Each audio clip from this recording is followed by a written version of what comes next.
Le trouble déficitaire de l'attention avec hyperactivité, appelé communément TDAH, se caractérise par un niveau d'inattention, d'agitation et d'impulsivité inappropriée du point de vue du développement de la personne et qui nuit à sa capacité de fonctionner.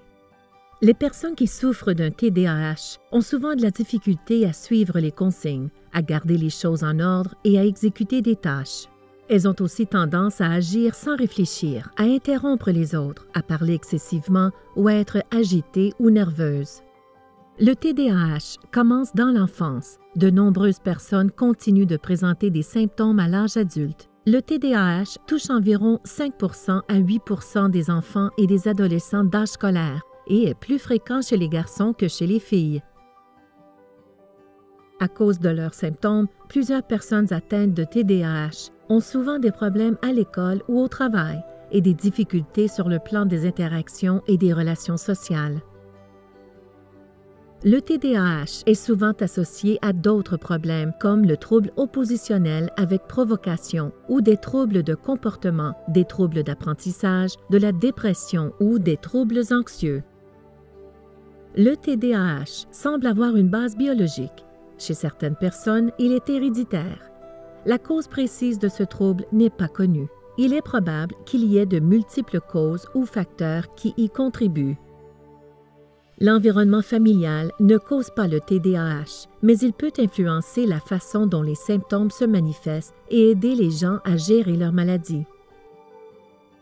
Il n'y a pas de test de dépistage unique qui permet de déterminer si une personne a un TDAH. Au lieu de cela, pour évaluer une personne, il faut recueillir des informations auprès de plusieurs sources, comme les parents, les enseignants, les observations et les tests, et ce, dans plusieurs domaines, par exemple à la maison et à l'école, et à l'aide de mesures normalisées. L'évaluation devrait également examiner attentivement d'autres causes possibles des symptômes du TDAH, comme d'autres troubles ou facteurs de stress. Une évaluation approfondie peut être un processus complexe, mais les psychologues sont bien placés pour effectuer de telles évaluations. Chez la plupart des enfants et des adolescents d'âge scolaire, le meilleur traitement pour le TDAH consiste en une combinaison de thérapie comportementale et de médicaments. La thérapie comportementale est particulièrement importante pour résoudre le stress familial et les problèmes de comportement social chez les personnes atteintes de TDAH et peut aider à prévenir ou à traiter d'autres problèmes qui accompagnent parfois le TDAH.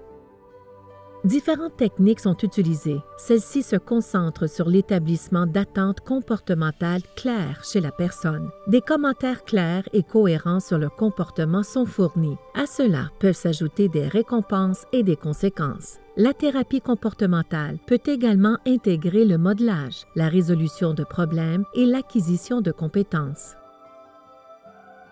Lorsqu'elle s'adresse aux enfants, la thérapie comportementale est souvent dispensée à la fois en classe et à la maison. Lorsqu'elle s'adresse aux adolescents et aux adultes, la thérapie cognitivo-comportementale, axée sur l'autogestion des comportements par la personne, peut s'avérer utile. Pour de plus amples renseignements sur le TDAH et sur son traitement, consultez les liens suivants.